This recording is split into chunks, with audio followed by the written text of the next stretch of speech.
Quran surat Al-Baqarah ayat 267. A'udzu billahi minasyaitonir rajim. Ya ayyuhalladzina amanu anfiqu min thayyibati ma kasabtum wa mimma akhrajna lakum minal ardh wala tayammamul khabitha minhu tunfiquna walastum biakhidhihi illa an tughmidu fihi wa'lamu annallaha ghaniyyun hamid. Hai orang-orang yang beriman, nafkahkanlah di jalan Allah sebagian dari hasil usahamu yang baik-baik dan sebagian dari apa yang kami keluarkan dari bumi untuk kamu. Dan janganlah kamu memilih yang buruk-buruk, lalu kamu nafkahkan daripadanya, padahal kamu sendiri tidak mau mengambilnya, melainkan dengan memicingkan mata terhadapnya. Dan ketahuilah bahwa Allah Maha Kaya lagi Maha Terpuji. Ayat ini mohon dijelaskan, Ustaz. Kamu baca artinya aja cukup jelas itu. Ya. Coba dibaca itu halaman 3 itu yang pertama. Lan tanalul birra hatta tunfiqu mimma tuhibbun wa ma tunfiqu min syai'in fa innallaha bihi alim. Kamu sekali-kali tidak sampai kepada kebajikan yang sempurna sebelum kamu menafkahkan sebagian harta yang kamu cintai. Dan apa saja yang kamu nafkahkan, maka sesungguhnya Allah mengetahuinya. Ya, kan? Ayat ini Allah menjelaskan kalau mau memberikan sesuatu, menafkahkan hartanya, memberikan kepada seseorang dan sebagainya ya, mensedekahkan, itu diperintahkan oleh Allah yang baik-baik. Maka disanakan lan tanalul birra hatta tunfiqu mimma tuhibbun. Kamu sekali-kali tidak sampai kepada kebajikan atau kebaikan ya, sebelum kamu menafkahkan sebagian harta yang kamu cintai. Jadi menafkahkan harta itu yang dicintai, yang dirinya masih cinta, masih senang. Adalah yang kamu tanyakan halaman 2 tadi, Allah mengingatkan, hai orang-orang yang beriman, nafkahkanlah di jalan Allah sebagian dari hasil usahamu yang baik-baik dan sebagian dari apa yang kami keluarkan dari bumi untuk kamu. Maksudnya rezeki yang diberikan oleh Allah. Ya, dari bumi itu hasilnya rezeki maksudnya. Jangan kamu memilih yang buruk-buruk lalu kamu nafkahkan daripadanya. Jadi untuk menafkahkan harta, memberikan kepada orang lain itu dipilihkan yang buruk-buruk. Pilihkan yang buruk-buruk. Padahal kamu sendiri tidak mau mengambilnya. Melainkan dengan memicingkan mata terhadapnya. Tahu memicingkan mata maksudnya gimana?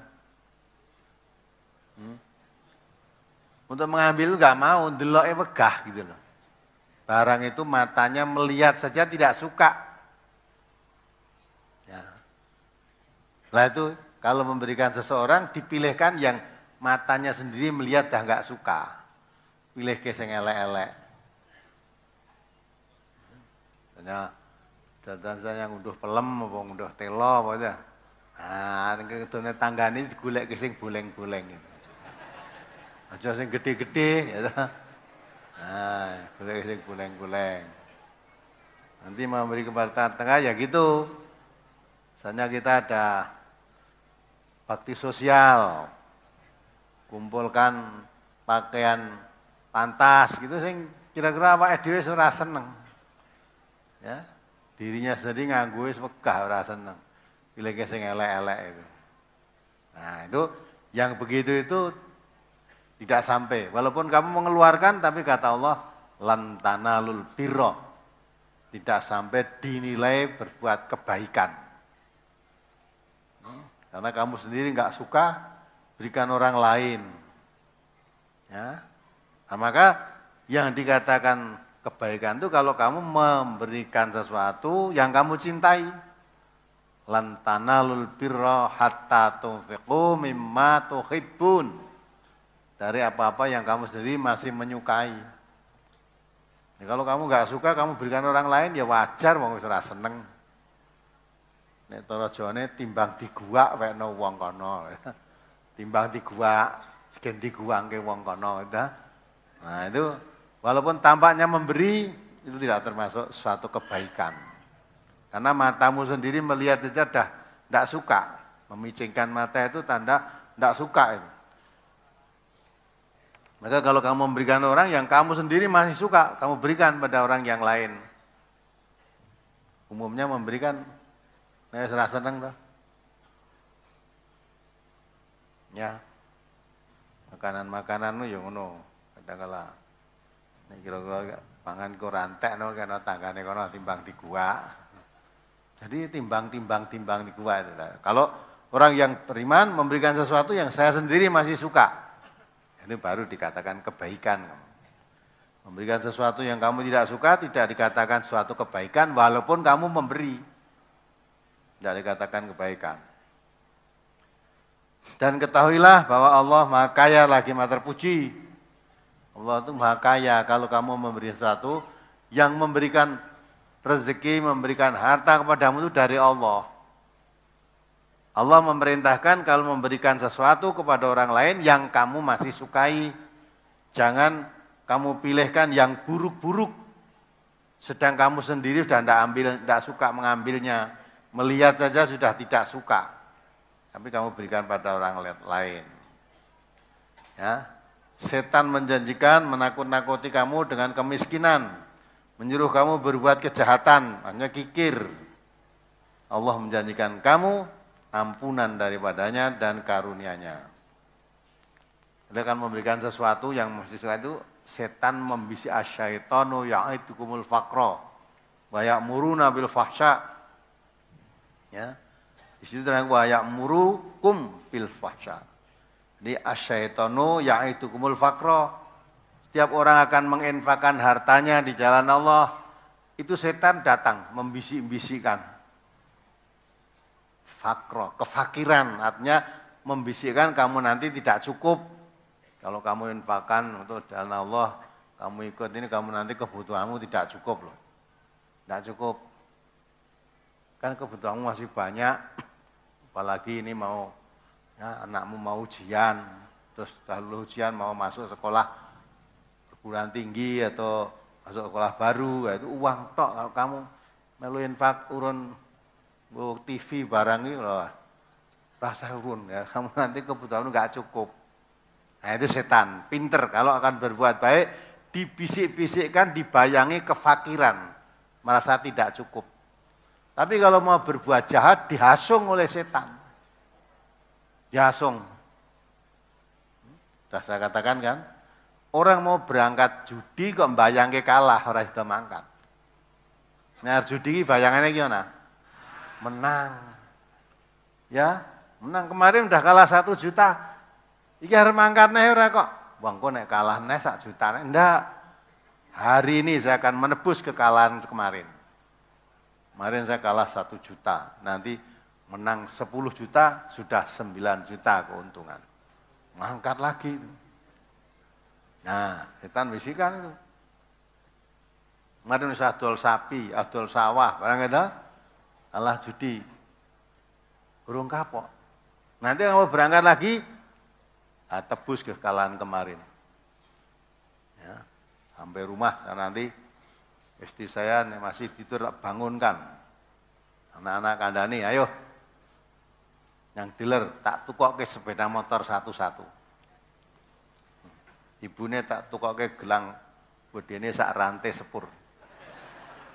Itu bayangannya menang akeh banget gitu loh. Nah, itu rene wong arep judi kok bayangke kalah ora iso mangkat.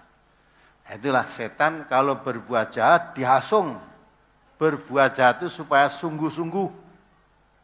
Jadi jangan berbuat jahat setengah-setengah. Tapi kalau mau berbuat baik, setannya juga datang. Datang bukan mendorong untuk kebaikan, tapi menakut-nakuti kefakiran. Itulah jeleknya. Maka Allah sudah katakan wala tattabi'u khutuwatis syaiton innahu lakum aduwwum mubin. Jadi setan itu musuhmu yang nyata. Jangan sampai berkompromi dengan setan. Kalau berkompromi dengan setan, ya masih terjebak dengan perbuatan setan. Siapa akan berbuat kebaikan tentu gak jadi. Karena dibayang-bayangi kefakiran. Fakirnya artinya kebutuhanmu tidak cukup. Tadinya nggak mikir apa-apa, harus ngetoke duit masuk ke kotak infak tuh kebutuhannya ketok kabeh. Wah iya nggo ngene. Dadi ketok kabeh terus harus dimasukkan wis klebu separuh dudut neh belah itu. Nah itu nanti mesti akan wah ya sudah lain waktu aja nanti kalau sudah turah itu. Tapi kalau mau berbuat maksiat didorong, udah jangan setengah-setengah. Nah, coba dibaca surat Al-Hijr.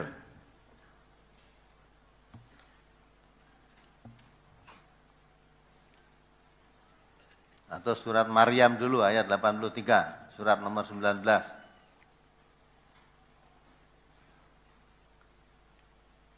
Surat Maryam nomor surat 19 ayat 83.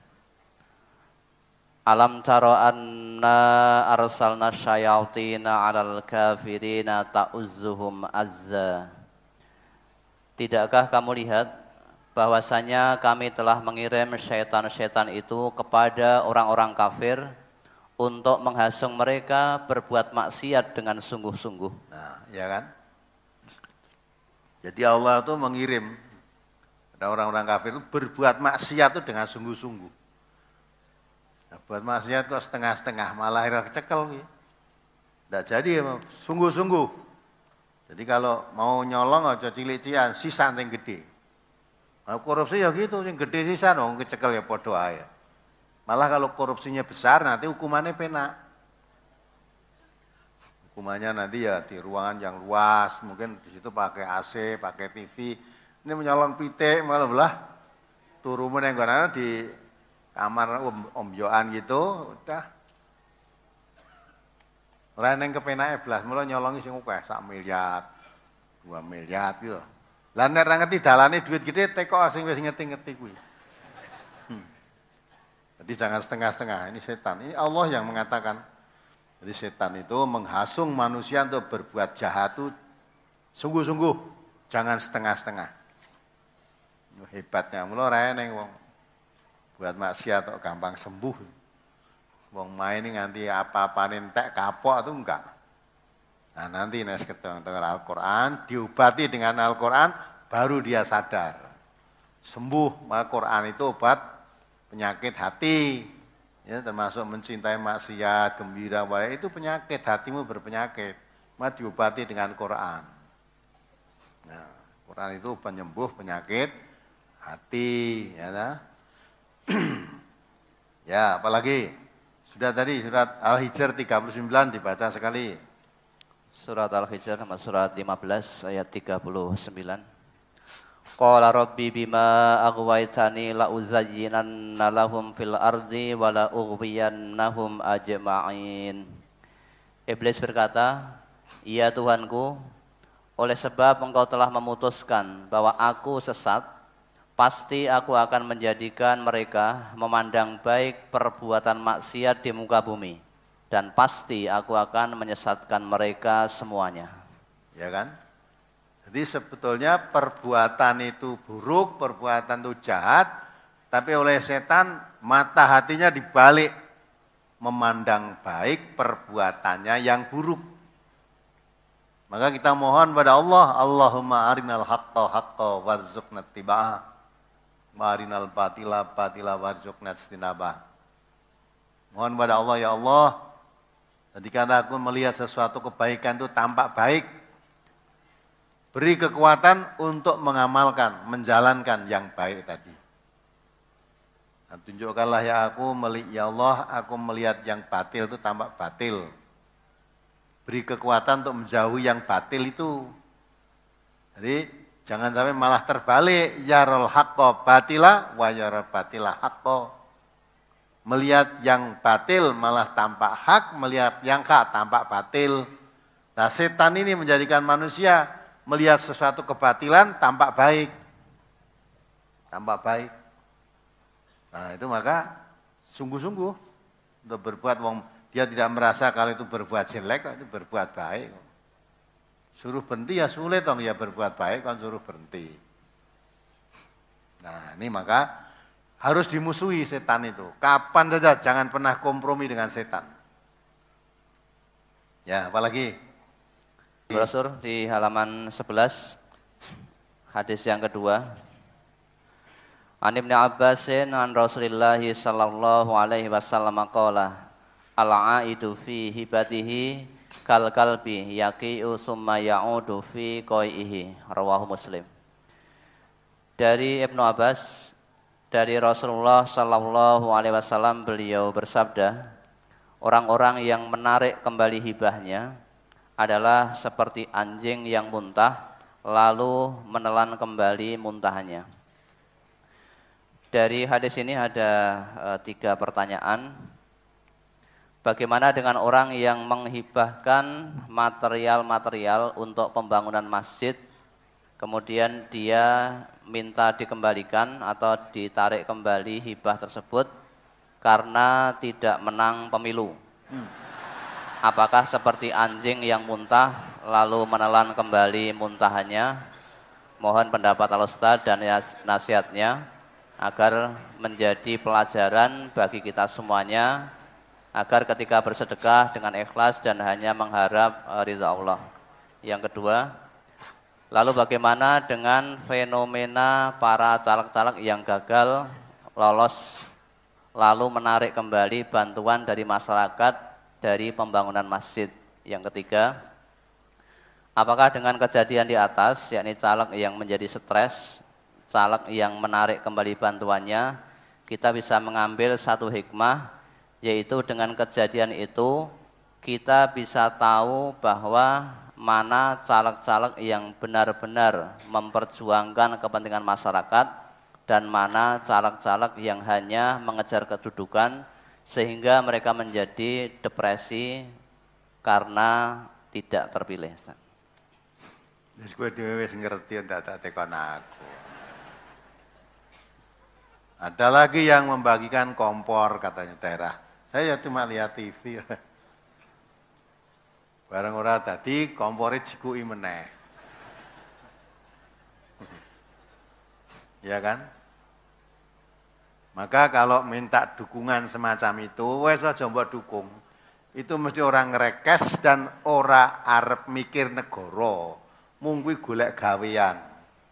Jadi jadi caleg itu tujuannya cari pekerjaan. Ora kok aku tak mikir negara ndandani ben dadi apik ndak, golek pekerjaan. Kalau dia berani keluarkan uang. Ya toh? Berani keluarkan uang. Lah ternyata setelah dikeluarkan uang apalagi untuk bangun masjid, coba bayangkan. Wis dukoke material semen, boto, jikuki kabeh. Nah, itu orang itu mau sengsara gitu itu. Dan untuk masjid itu, kalau kamu bangun untuk masjid itu, sing ngepek ganjarannya siapa tuh? Kamu yang memberi tadi kalau mengikhlas, nih gak ada yang tujuanmu ya tidak ikhlas, ya percuma. Ada enggak di antara saudara yang nyalek terus arep edan kuwi?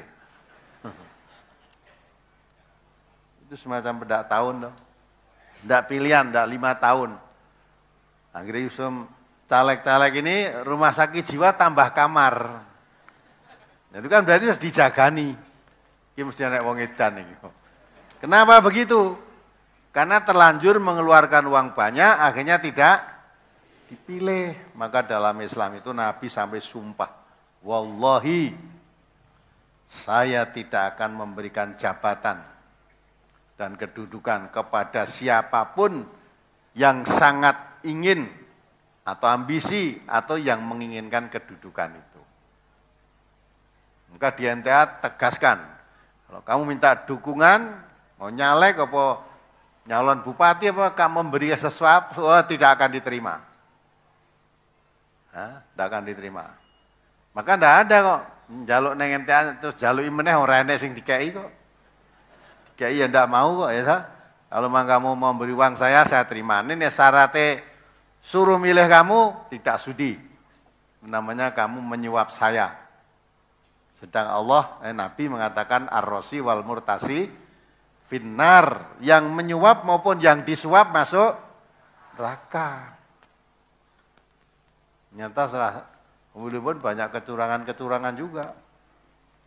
Yang ngobrol duit itu istilahnya macam-macam. Ada serangan fajar, ada serangan subuh. Malah saya kira ada serangan duha kok.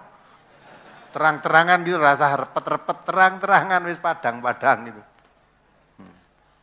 Nah, andai kata kamu menjadi wakil rakyat karena banyak membayari orang-orang, oh menunjukkan kamu itu bodoh, tidak percaya, dirimu sendiri nggak percaya. Kalau kamu nanti duduk di sana bukan karena kamu pandai, ya, jadi kamu bodoh ning pinter bayar ke duitnya terus dipilih. Bah, umumnya orang Jawa ini kena jasa, no, pekewoh, ya tak? Maka Nabi kita mengatakan, jangan memilih seseorang memberikan suatu jabatan atau kedudukan karena family, ada hubungan kekeluargaan, atau karena satu golongan, atau karena satu partai. Sedangkan ada orang lain yang lebih mampu, lebih diridhai oleh Allah karena kemampuannya. Tetapi nggak ada hubungan family dengan kamu, nggak ada hubungan golongan dengan kamu, nggak ada hubungan partai dengan kamu, dia golongan lain, partai lain, tapi lebih mampu dia. Untuk memegang amanat, mendapati suatu kedudukan itu dia lebih mampu, lebih cakap. Tidak kamu pilih karena bukan golongannya, bukan partainya, bukan familinya. Kalau kamu memilih yang itu karena partai, karena golongan, karena family, kata Nabi, kamu telah mengkhianati Allah, mengkhianati Rasulullah, dan mengkhianati seluruh orang mukmin semuanya. Nah, itu kan. Maka milih itu jangan ini dulurku kok, bukan. Karena Nabi mengatakan, idza wusidal amru ila ghairi ahlihi fantadhiri sa'ah. Kalau kamu menyerahkan sesuatu urusan, apalagi urusan negara ya, orang yang bukan ahlinya kamu serai, tunggu aja kiamatnya. Ya, urusan negara itu urusan besar. Kok serah ke wong ora dudu ahline ya, udah. Tentu kamu nunggu kehancurannya. Maka jabatan, kedudukan itu diberikan orang yang pantas punya keahlian di bidang itu. Ya, punya keahlian.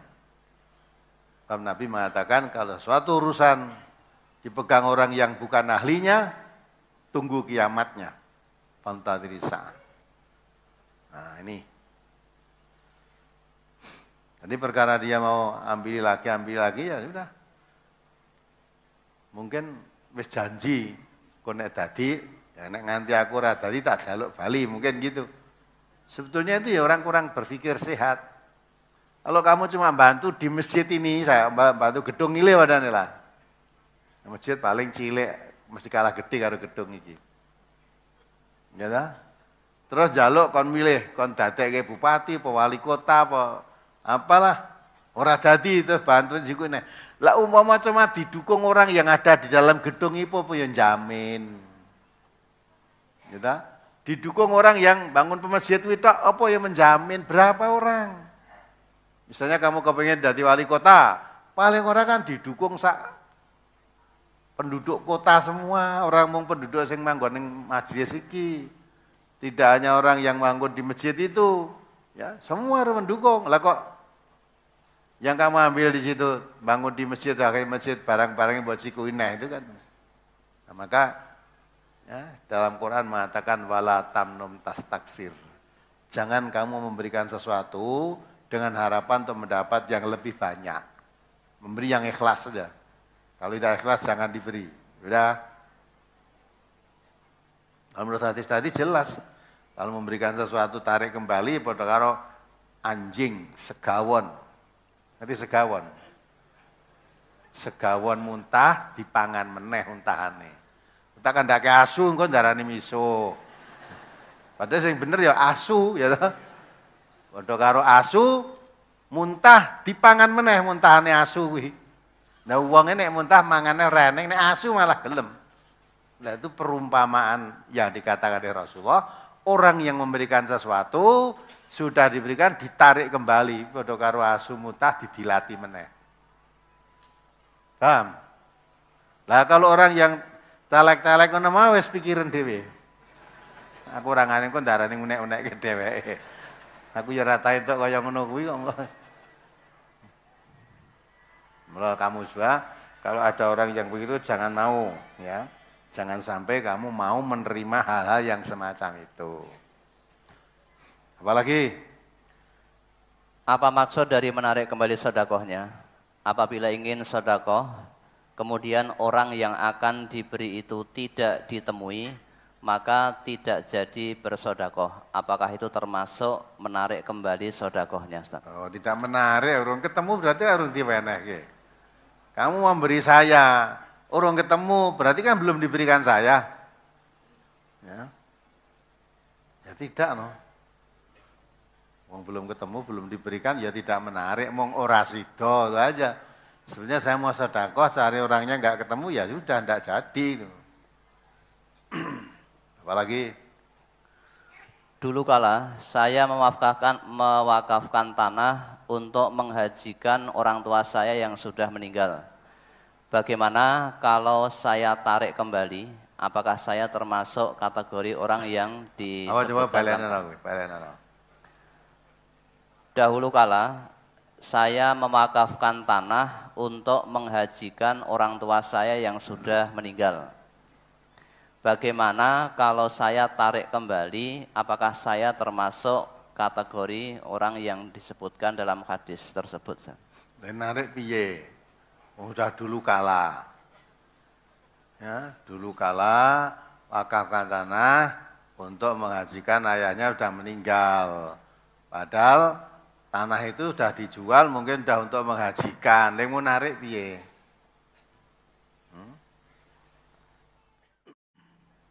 Narik piye kalau sudah dulu kala berapa tahun yang lalu atau sekarang tanah itu sudah dijual untuk naikkan haji bapak yang sudah mati tadi. Itu kamu akan tidak jadi. Ling narik piye wong tanah wis ra eneng.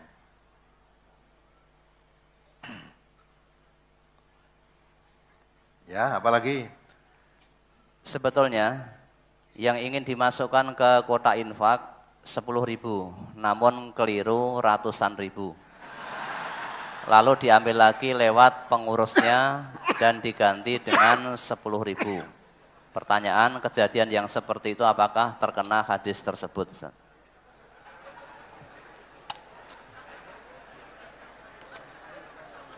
Tidak wong. Ngarep 10.000 kok. Ya, lah keturahan 90.000 tuh. Ya ta? Nek keturahan untuk infak itu rugi. Ya kan? Nek keturahan nggo judi untung. Jane wis jatah kok omah wis menang apa kalah 100.000 entek. Nek nganti 100.000 entek ya wis, 100.000 kok. Ya. Entek urung menang, ya aneh nganti habis berapa? Nah, lebih dari 100. Nah, kamu enggak rugi. Memang setan itu pinter. Padahal Allah sudah katakan kalau kamu infak lebih, faman tatawa khairon fahuwa khairul lahu. Kalau kamu memberikan sesuatu lebih, kebaikannya tidak hilang, kebaikannya kembali pada dirimu sendiri. Dan janji Allah yamhaqullahu riba wa yurbi shadaqah. Ternyata kamu sebetulnya infak 100.000 itu ya bisa ternyata. Ya. Nah, kok 10 wae. Nah, maka itulah akhirnya tidak jadi. Nah, karena tidak jadi, ya sudah. Ngomong karo panitia, jaja malah nyemplonge 100.000, ya jane anggapanmu jane padahal sing mbok cemplungi jane padha abange ning 10.000. Jaluk ijol berarti kan malah bati kowe. Tapi kalau yang mengerti ikhlas sudah tidak masalah itu. Kadang orang kurang yakin kepada janji-janji Allah. Tapi kamu tidak termasuk menarik kembali, tidak. Wong, memang yang kamu masukkan itu maunya 10 kok, kleru 100. Wah, deg-degannya gulai panitia, nek panitiane wah kuncine keterisut, nek ora iso turu wae. Tak leboke lah, masuk minggu gak lali.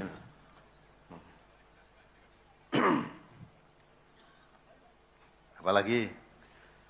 Saya seorang ibu, punya anak remaja putri. Ketika saya ajak berangkat mengaji di cabang, tidak mau. Saya sering mengungkit pemberian saya kepada anak saya tersebut. Seperti, kamu minta pulsa baru saja tak kasih. Minta apa-apa tak kasih. Diajak mengaji cuma 2 jam saja tidak mau. Apa yang semacam itu juga tidak dibenarkan, Ustaz? Diarahkan, ya mulai ada diarahkan. Dah sekolah SD, SMP mbok kai pulsae nggo apa? Ya, Ibu tahu kan? Banyak orang anak-anak ibu ini, perempuan-perempuan ya jadi celaka karena apa? HP. Ya, HP itu enggak perlu anak SMA barang nggo apa tuh HP? Apa meneh anak SD? Nah, akhirnya jane waktune sekolah prei dikencane karo kancane, pamit karo ibunya mau sekolah, ini ada les bersama. Weh, lah kok ngerti-ngerti meteng. Nah, itu siapa yang rugi gitu itu? Oh ya, selamat datang ini Pak Menteri. Udah kenal sama beliau ini? Nah, udah. Pak Menteri BUMN, yang satu lagi Pak Ide Zakaria, staf khusus Menteri Sekretaris Negara. Yo, selamat datang Bapak, silakan duduk dulu.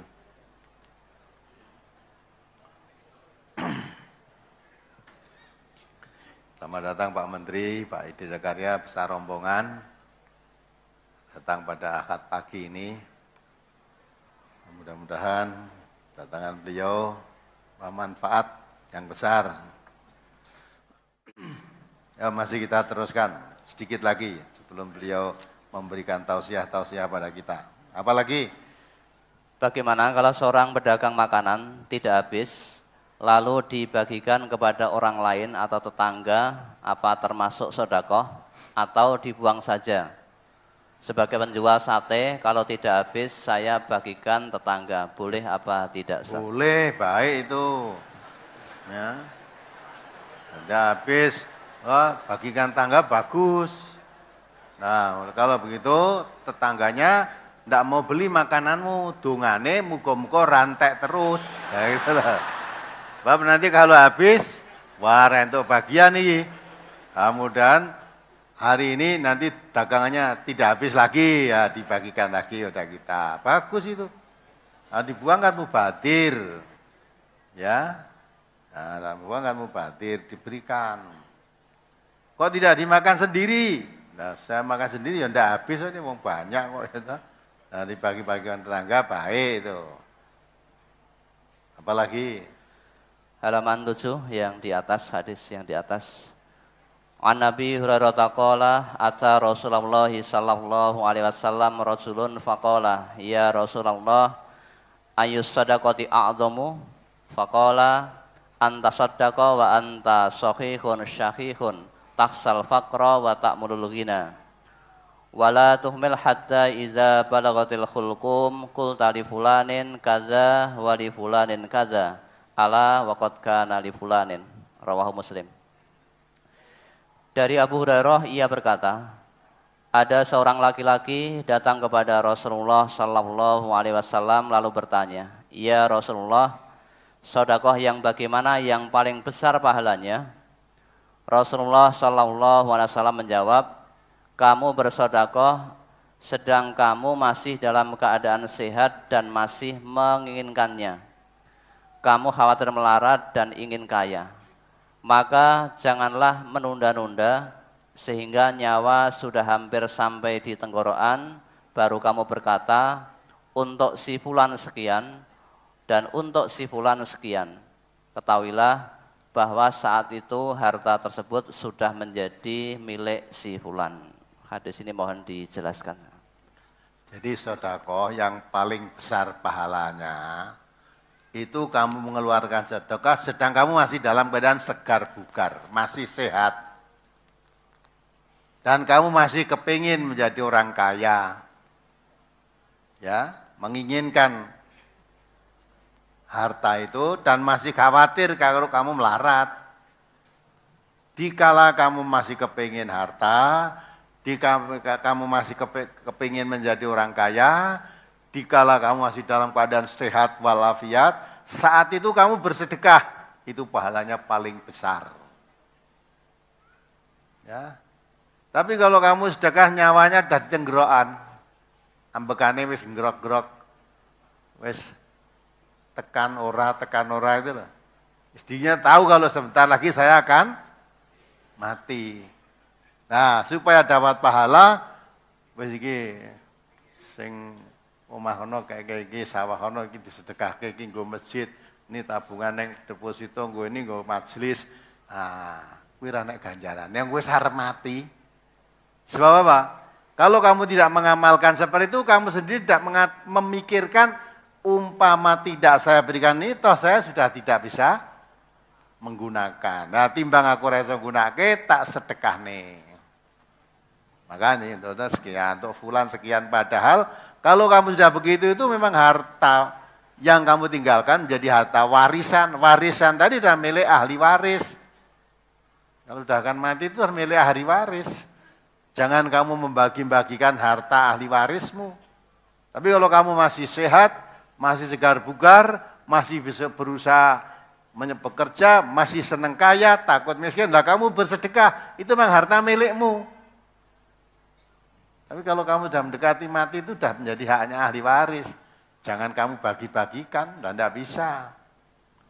Maka kalau mau bersedekah mumpung saya sehat begini ini. Ya. Itulah nasihat Nabi. Jangan sampai kita karena sudah tidak akan dapat menggunakan tatak dum-dum nege kokono. Wis, ndak usah kamu itu nanti milik ahli warisnya kok kamu bagi-bagikan gimana? Iya. Nek wis sehat, masukkan kotak jenis 10.000 keliru 100 we. Keliru, gulai juru kunci yang megang kotak itu, wah anu katut, sebetulnya saya 10 yang masuk kok 100, jaluk jujul lah.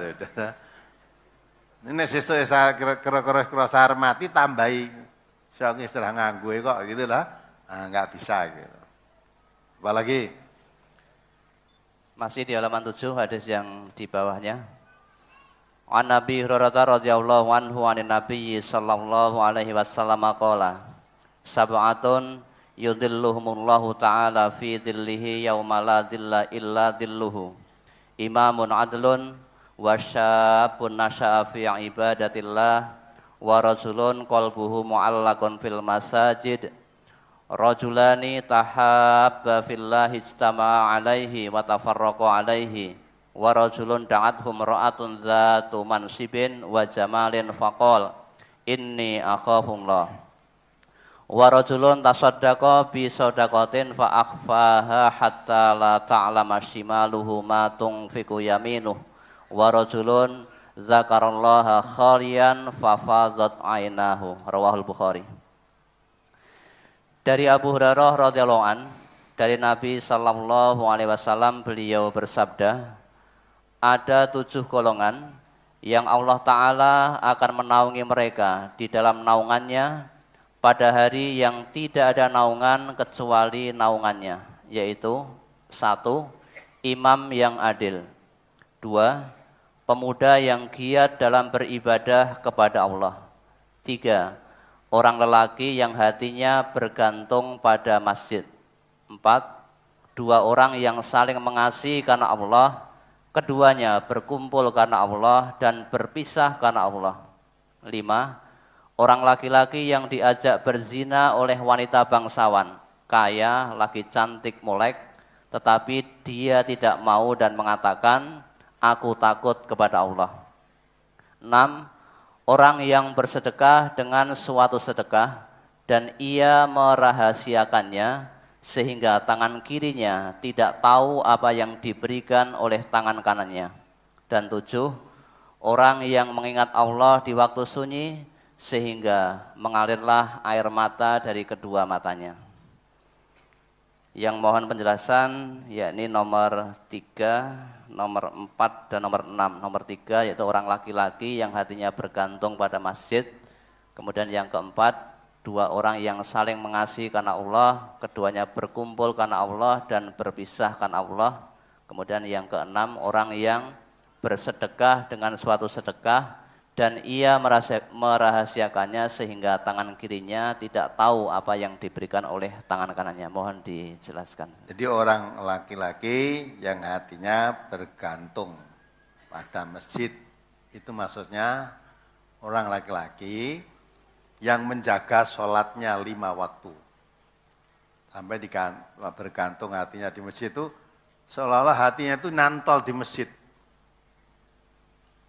Ya, mengapa orang laki-laki, kok tidak orang perempuan? Karena Nabi mengatakan masalah sholat ya, sebaik-baik sholat bagi laki-laki itu di mana? Di masjid, kecuali sholat sunnah. Kalau sholat wajib bagi laki-laki itu yang paling baik di masjid. Kalau sholat sunnah di rumah. Nah, orang laki-laki itu selalu hatinya tergantung di masjid. Makmurkan masjid, dia gandrung kepada masjid. Jadi seolah-olah hatinya itu teringat masjid terus, teringat pendekatan diri kepada Allah. Ibadahnya terjaga, sholatnya selalu di masjid. Nah, itu benar. Sekarang kan banyak kan orang rumahnya dekat masjid, kalau sholat nggak pernah ke masjid. Adzan subuh, krungu adzan hayya 'alas shalah malah tidur lagi. Wes kotko mati shalah, aku tundang gregat malah tidur. Walaupun nanti akhirnya ya subuh, tapi enggak ke masjid. Padahal Nabi dalam mendidik supaya sholat laki-laki di masjid itu sampai mengatakan, kalau kamu mendengar suara adzan tidak datang ke masjid, bakar rumahnya. Jadi, seolah-olah wajib ditekan sampai kalau dengar adzan kok datang ke masjid, bakaran rumahnya. Zaman Nabi begitu. Maka yang laki-laki yang hatinya tergantung di masjid itu maksudnya sholatnya terjaga. Dan ketergantungan masjid itu Baitullah, rumah Allah, kepada Allah sangat dekat. Maka tergantung di masjid itu, kedekatan pada Allah. Kalau orang dekat pada Allah tentu akan jauh dari perbuatan maksiat, tentu akan rajin berbuat yang bermanfaat. Dan yang keempat, saling mengasihi, orang ya bertemu karena Allah, sah karena Allah.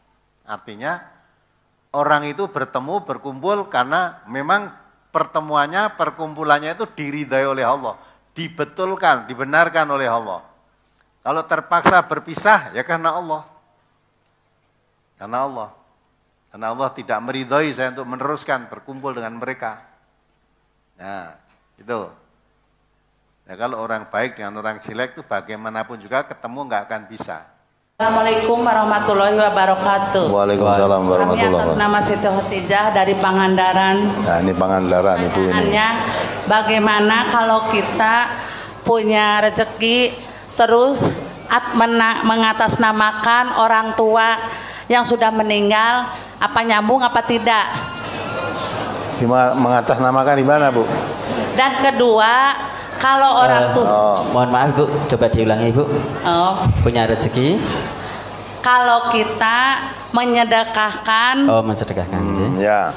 Atas nama orang tua, nyambung apa tidak? Yang sudah meninggal, Pak. Ya, ya. Dan kedua, bagaimana kalau orang tua meninggal, tapi kita tidak punya untuk membayarnya, bagaimana itu hukumnya? Membayar utang. Nggih. Ya.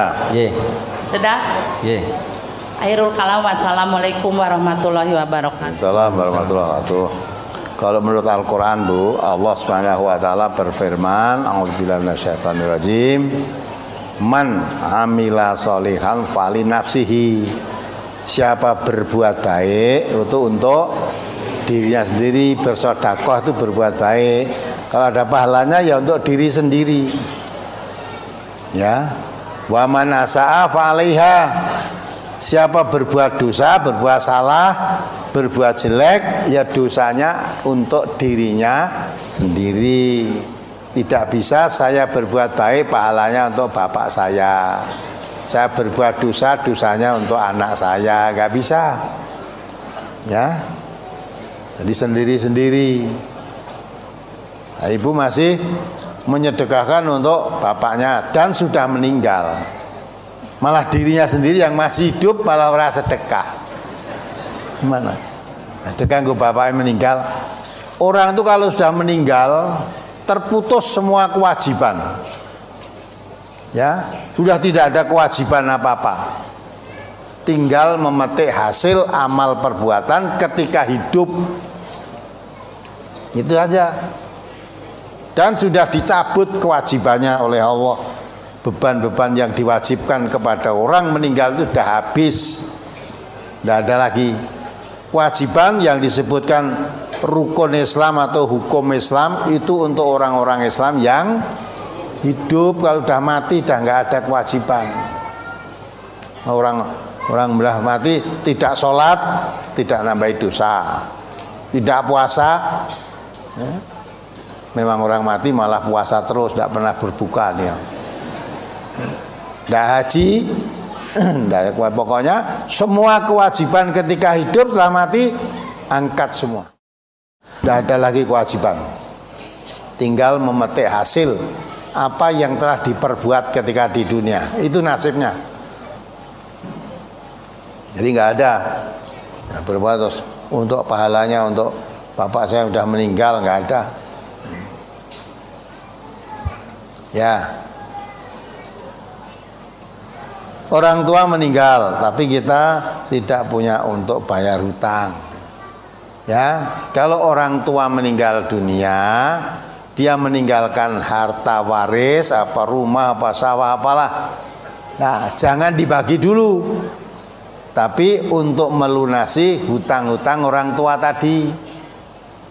Nah, kalau untuk melunasi hutang orang tua tadi masih ada kelebihan, lah kelebihan itu baru dibagi.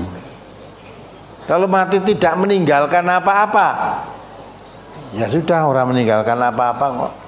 Ya kewajiban anaknya yang membayar hutang, wajibannya. Nah kewajiban anak biarkan kalau tidak punya, ya tidak punya bagaimana? Nah itu maka orang Islam hidup sendiri-sendiri. Kalau zaman Rasulullah nggak gitu. Kalau Rasulullah mengatakan orang Islam yang mati kalau meninggal warisan harta itu untuk ahli warisnya. Kalau orang Islam yang mati tetapi dia orang tidak punya, orang sengsara, tidak meninggalkan harta apa-apa, aku Nabi yang menjadi tanggungannya, yang akan membayar hutangnya. Ya, tidak Nabi pun tadi ada orang mati, Nabi masih ada, tidak menyolatkan.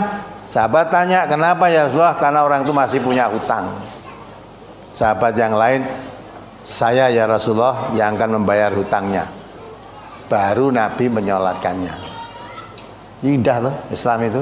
Jadi kalau orang Islam hidup semacam itu, mati tidak bisa membayar hutang, anaknya tidak punya, orang Islam yang lain akan membayar, bayar kewajibannya. Sekarang tidak ada hidup semacam itu, sudah tidak kita temui. Karena sudah apa? Lepas dari pegangannya. Islam mengajarkan begitu, tapi sudah tidak mengamalkan, apalagi mengamalkan. Mengenal pun sudah tidak. Mengenal ajaran Islam seperti itu pun sudah tidak mengenal.